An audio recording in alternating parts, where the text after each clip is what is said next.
habeen wanaagsan kuna soo dhawaada telefishinka BBC Somali qodobada wararkeena caawa ugu waaweyn waxa kamid ah waa markii ugu horeysay Hargeysa lagu xukumay dad lagu eedeeyay afduubka carruurta balse dhibanayaasha mar labaad ma ku qanci karaan go'aanka xaalad bani aadanimo ayaa ka jirta Jamhuuriyadda Dimuqraadiga Congo 5 milyan ayaa guryahooda ka qaxay in badan oo kalena way gaajoonayaan kutubta quraanka oo inta waxyeeladu gaartay god dhulka hoostiisa lagu aasay iyadoo kuwa la samayn karana dib loo soo celinayo waxa maxkamadda racfaanka ee degmada Hargeysa ay xukuntay laba qof oo loo haystay in ay carruur ka ganacsanayeen waa markii ugu horeysay ee xukun noocan ah uu ka dhaco Jamhuuriyadda iskeed madax banaanida ugu dhawaaqday ee Somaliland waxaana garsoorka xukumay uu sheegay in ay ku cadaatay in ay bil hayseen wiil yar oo markii u dambeysay la qabtay iyaga oo dalka ka sii saaraya warkaasina waxa ay noo faahfaahinaya wariyaha BBC da magaalada Hargeysa Sadiiq Maxamed Burmad bismillaahir rahmaanir rahiim Hargeysa waxay wax ka bedeshay xukunka maxkamadda gobolka waxay u aqoonsatay waa dhacdo cusub oo aan hore loogu arki jirin dhulka Soomaalida waa markii uu horeysay ee maxkamadda ay xukunto dad lagu eedeeyay inay ka ganacsanayeen xadista carruurta 25 jira labadan dambiile oo kala ah Khatar Cabdilaahi Maxamed iyo Cabdiraxmaan Cabdilaahi Xasan ayaa la xukumay maaha markii uu horeysay ee labadan eedeysane kiiskooda maxkamadda la keeno bil ka hor ayaa lagu xukumay sanad iyo 6 bilood taasi oo aad uga cadhaysiisay qoyska ilmaha dhalay inkasta oo kiiskooda dib loo eegay haddana xukunka cusub ma aha mid ay weli ku qanacsan yihiin si aanu xogo dheeraad ah uga helo dhibtan soo gaadhay qoyska ilmaha laga xaday oo iyagu muddo dheer aad u raadinayay ayaa waxaanu soo boqonay gurigooda si aanu wax uga weydiino bal sidii loo xaday ilmaha sidii lagu helay iyo mushkiladii la soo gudboonaatayba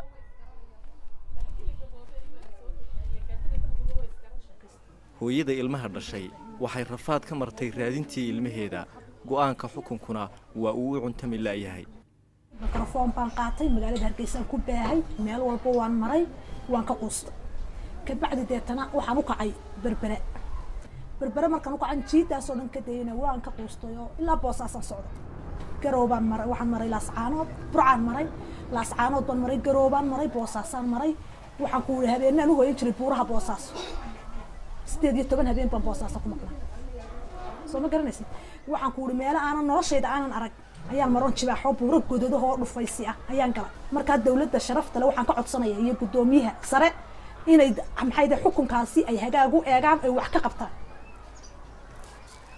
ya waayo waxa weeyaan maadaama ilmaha iga la xaday maadaama la iibsanayay aniga waxa la wixii ila hadhay ma jirto haddaba dhanka dambi baarista waxaanu kala hadalnay taliyaha ciidanka booliska Somaliland waxaana uu ii sheegay in aanay ka warhayn suuqan madow balse madaxa hay'adda Human Rights Center ayaa ii xaqiijiyay inay soo badanayaan carruurta aan qaan gaarin ee la waayo iyadoo aan lahayn runtii xog sugan oo laga duuli karo oo si cad loogu diiwaan geliyay tacadiyada ka dhanka dadka ee la xiriira dhoofinta sharci darrada ama human trafficking haddana marka laga qiyaas qaato cabashooyinka dadka ka imanaya dhoofinta carruurta way badantay oo tiro badan oo carruur ayaa laga dhoofiyaa dalka si sharci darro ah waxa loo yaqaan human trafficking waxayna ku dhacdaa dadka ciyaalka ee daahan ka yar 15 jirka xiriirlaaliyaha kiiskan gacanta ku hayay aadan salaad seed ayaa isaguna ii sheegay in ayna jirin xeer u gaara dacwadaha noocan oo kala ah oo lagu xukumo waana sababta ay salka ku hayso cabashada qoyskan ilmahooda laga xaday Sadiiq Maxamed Burmad BBC Hargeysa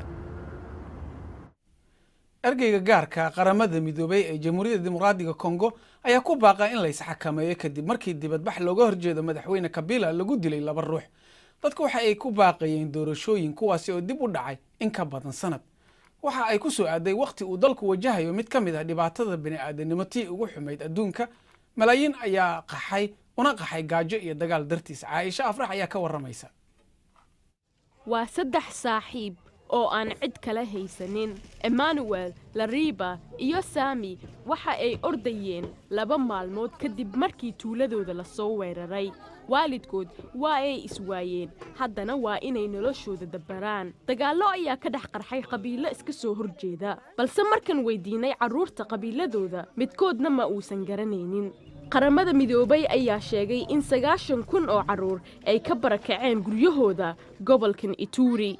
wiilashu hadda waxa ay la nool yihiin Francois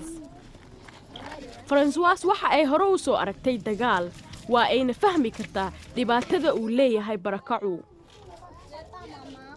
hadda albaabkeeda waxa ay u furtay barakacayaal gaaraya 40 qof, laakiin ma awoodo inay caawiso kulligood. dawladdu waa inay caawisaa dadka si aan anagana u sii caawinno. meeshani waa bannaan, qabow ayayna dareemayaan, joodariyo, cunno, dhar ama saabuun midna ma haystaan. dagaalada waxa ay ka socdaan baadiyaha, waa goobo fogfog umana fududa inuu gargaar gaaro. guud ahaan jamhuuriyadda dimuqraadiga ee Congo 5 milyan oo qof ayaa barakacay. madaxweyne Kabilana waxa uu dib u dhigay doorashooyinka, taasoo keentay in awooddii dawladda ay meesha ka baxdo, dhalisayna dagaalo. jamhuuriyadda dimuqraadiga ee Congo waxaa ku sugan ciidamada nabad sugidda qaramada midoobay ee ugu badan, balse waayay awoodi la'yihiin inay badbaadiyaan rayidka. dawladuna uma eka inay gudanayso waajibkeeda. qofka kaliya ee nala hadlay waa afayeenka ciidamada, waxa uuna noo sheegay inay dagaaladu aysan ahayn kuwa iyaga quseeya. kani ma aha howlgal military, waxa weeyaan howlgal la rabo in lagu soo celiyo gacanta bilayska, sharciga iyo kala dambaynta. haddii ay mas-uuliyiintu dareemaan inay xaaladdu gacmaha ka sii baxayso, ciidamada ayaa la wareegi doona hoggaanka. haatadanse carruur badan oo la mida Sami, Liraba iyo Emmanuel ayaa ku lug go'an waddan ay xaaladiisu ay ka sii darayso.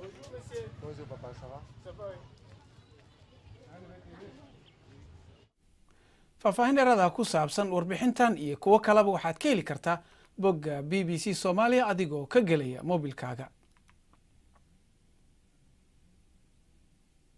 bal markana aynu eegno qodobo kale oo ku jira wararka maanta. 5 saacadood oo xabad joojin ah ay Ruushku amreen bariga quuta Suuriya, weli gargaar ma gelin, dadkana looma ogolaan inay soo baxaan. kormeerayaasha ayaa sheegaya in dawladda ay cirka 2 goobood ka duqaysay. militariga Ruushkana waxa ay ku eedeeyeen fallaagada inay duqaynayaan marinka ay u sameeyeen gargaarka. Ruushku waxay doonayaan inay dhaqan gasho xabad joojin kooban maalin kasta, balse qaramada midoobay ayaa doonaysa 30 maalmood si dadku u nabad galaan. in ka badan 80 ruux ayaa maxkamad la soo joojiyay Burkina Faso oo lagu eedeeyay inay ka dambeeyeen afgambi dhicisoobay sanadkii 2015. waxaana lagu eedeeyay khiyaano qaran, dil iyo inay qatar ku yihiin amniga dalka. madaxii hore ilaalada madaxtooyada General Gilbert Diendere ayaa eedeysana ah, wuxuuna aad ugu dhawaa madaxweynihii hore iscasilay 2014. ugu yaraan 40 ruux ayaa dhimatay, in ka badanna 200na waa ay dhaawacmeen intii uu socday afgambigii la isku dayay. jiritaanka 2 nooc oo maroodi ah ayaa la ogaaday intii ay socotay baaris cusub oo ku saabsan faracooda.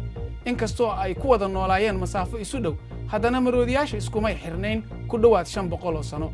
nus milyan oo keliya ayaa duurka ku jirtay, 50,000 sanad kasta ayaa la ugaarsan jiray.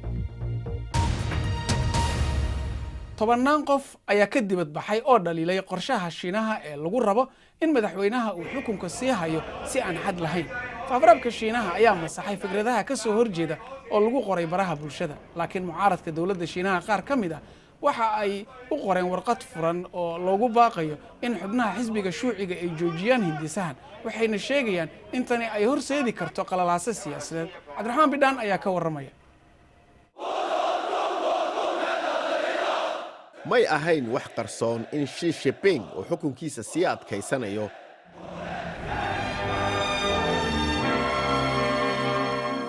laakiin iminka waxaa la gaadhay wakhtigii arrimuhu kala caddaan lahaayeen. warbaahinta xukuumadda ayaa ku warramaysa in shirarkii albaabada u xidhnaayeen ee xisbiga lagu laalay in 2 jeer uun madaxweynaha la doorto.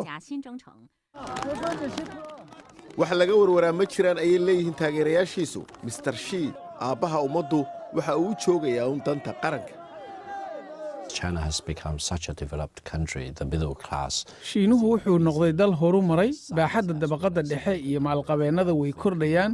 ma filayo in cid joogta Shiinaha, xisbiga ama kuwa bannaanka ay ogolaanayaan in keli taliye uu masraxa siyaasadda ku soo laabto.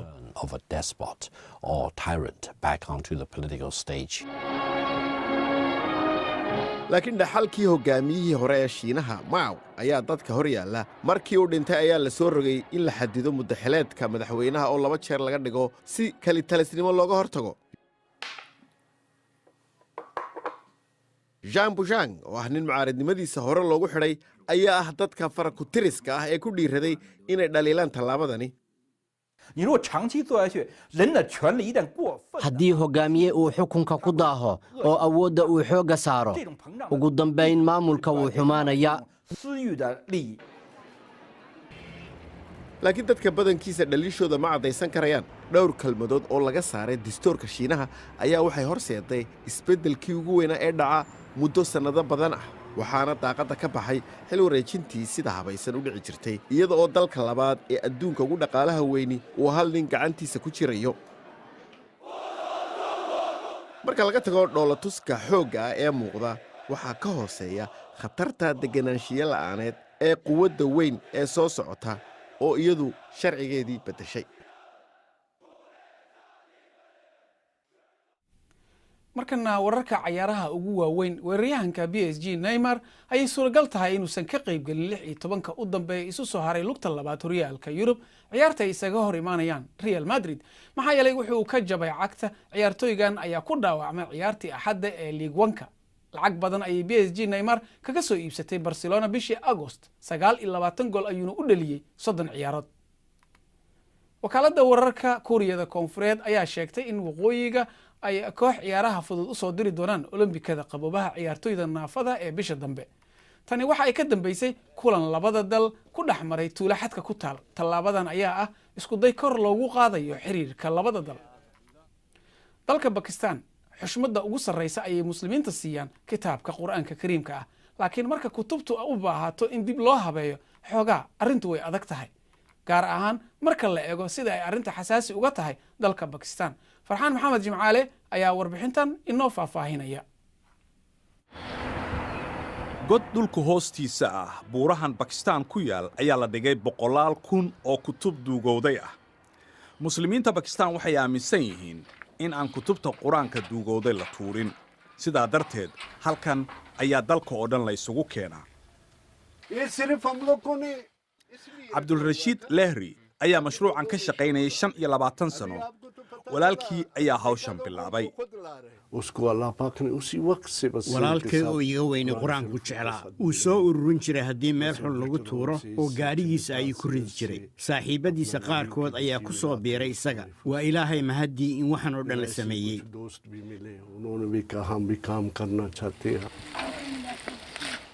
maalin walba kutub badan ayaa halkan la keenaa. shaqaalaha ayaa kala saara kuwa dib loo isticmaali karo iyo kuwa la aasayo.